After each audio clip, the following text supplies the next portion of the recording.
పరుగులెత్తడం ఎందుకు? పరుగులెత్తండి ముందుకు. పూర్తి వివరాలకు చదవండి రేపటి సాక్షి దినపత్రిక. అచ్యుతాపురంలో జరిగిన ఈ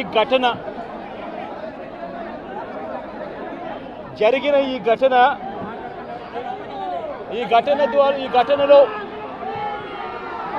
ప్రభుత్వం వ్యవహరించిన తీరు, ప్రభుత్వం స్పందించిన తీరు అన్నిటికన్నా బాధాకరమైన విషయం.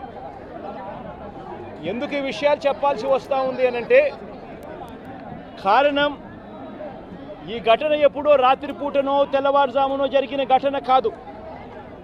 ఈ ఘటన జరిగింది పట్టపగలు జరిగింది. మధ్యాహ్నం 2:20 ఈ ఘటన జరిగింది. మధ్యాహ్నం 2:20 ఈ ఘటన జరిగింది. మరి మధ్యాహ్నం 2:20 ఈ ఘటన జరిగితే,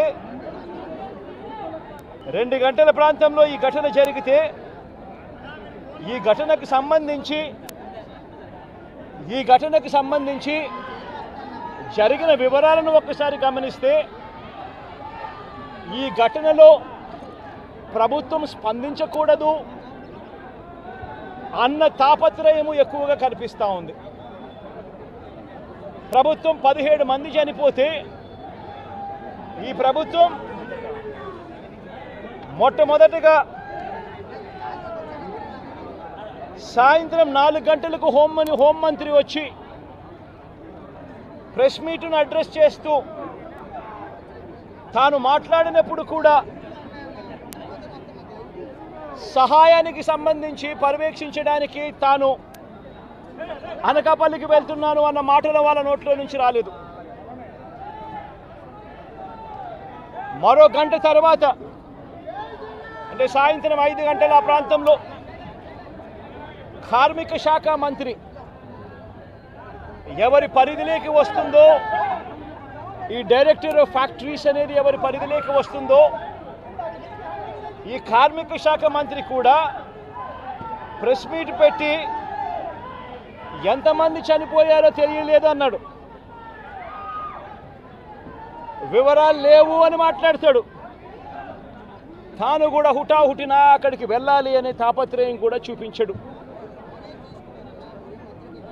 ఘటన జరిగిన తర్వాత ఘటన స్థలానికి కలెక్టర్ ఎప్పుడు పోయాడు, అధికారులు ఎప్పుడు పోయారు, కమిషనర్ ఎప్పుడు పోయారు అన్నది ఒక్కసారి గమనిస్తే ఇంకా బాధ కలిగించే అంశాలు. అధికార పార్టీకి సంబంధించిన నాయకులు ఎప్పుడు పోయారు అని చూస్తే ఇంకా బాధ కలిగించే అంశాలు. కనీసం ఘటన జరిగితే కనీసం అంబులెన్స్ను కూడా కనీసం మొబిలైజ్ చేసి ఆ ప్రాంతానికి తీసుకుని రాని పరిస్థితి. బాధితులు ఎవరైతే ఉన్నారో వాళ్ళందరినీ కూడా కంపెనీకి సంబంధించిన బస్సుల్లో తీసుకొస్తా ఉన్నారు, హాస్పిటల్లోకి తీసుకొని పోయే పరిస్థితి.